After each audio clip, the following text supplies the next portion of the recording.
السلام علیکم ورحمۃ اللہ وبرکاتہ everyone, welcome back to my اندر ویڈیو. آج کی اس ویڈیو میں آپ لوگوں کے ساتھ شیئر کرنے والی ہوں تہجد کی نماز کی اہمیت، اور یہ کس وقت پڑھنی چاہیے، کیسے پڑھنی چاہیے، اور یہ نماز ہمارے لیے کس طرح کے چینجز لا سکتی ہے، کیسے معجزے کر سکتی ہے.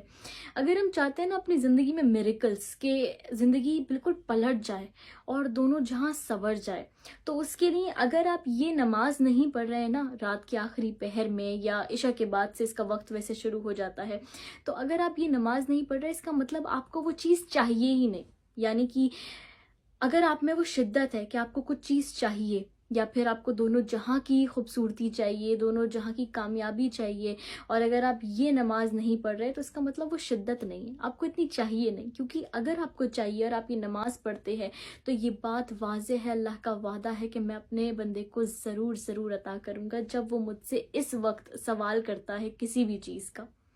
یہ تو وہ وقت ہے جس میں اللہ خود پہلے عرش پہ آ کے پوچھتا ہے کہ کیا کوئی ہے مجھ سے مغفرت طلب کرنے والا، کوئی ہے مجھ سے مانگنے والا کہ میں اسے عطا کر دوں اور اس کی مغفرت کر دوں.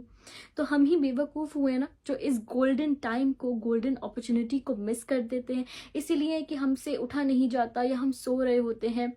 دیکھیں، تہجد کی نماز نا کوئی اذان سے نہیں ہوتی ہے، یعنی کہ اس نماز کی کوئی اذان نہیں ہوتی ہے.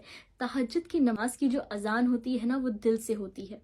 یہ ایک انویٹیشن ہے آپ کو اللہ کا، کیونکہ یہ نماز ہر کوئی نہیں پڑھتا ہے.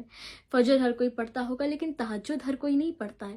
تہجد کی نماز صرف وہ شخص پڑھتا ہے جس کو اللہ نے چنا ہو، جس میں وہ شدت ہو، جس کو اللہ نے بہت کچھ دینا ہو. مان لیں اگر آپ تہجد پڑھنے لگے نا تو آپ کی لائف ایسے چینج ہونے والی ہے کہ آپ نے سوچا بھی نہیں ہوگا. یہ ایسی نماز ہے کہ اس میں جو بھی آپ دعا مانگتے ہیں نا تو وہ ایسا تیر ہے جو اپنا نشانہ مس نہیں کرتا ہے. کچھ وقت کے بعد ہی سے، لیکن آپ کو بہترین ملے گا اگر آپ تہجد گزار ہیں تو.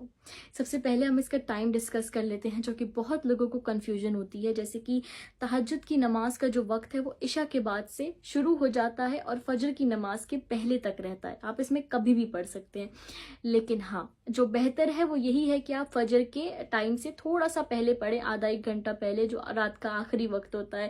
اور اس میں ایک سکون بھی ہوتا ہے کہ جب آپ بات کریں اللہ سے تو کوئی ڈسٹرب نہ کرے، اور پھر اللہ ہو اور آپ کی ساری دعائیں، آپ کا رونا ہو، آپ کی مشکلیں ہو، مایوسی ہو، وہ سب آپ اللہ سے شیئر کر دیں.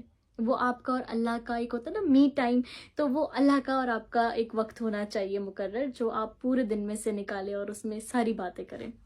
تو یہ تو ہو گیا وقت. دوسرا، کافی لوگ پوچھتے ہیں کہ ہمیں کتنی رکعتیں پڑھنی چاہیے، کیسے پڑھنی چاہیے. تو کوئی اتنا ہارڈ اینڈ فاسٹ رول نہیں ہے، بہت سمپل اس کا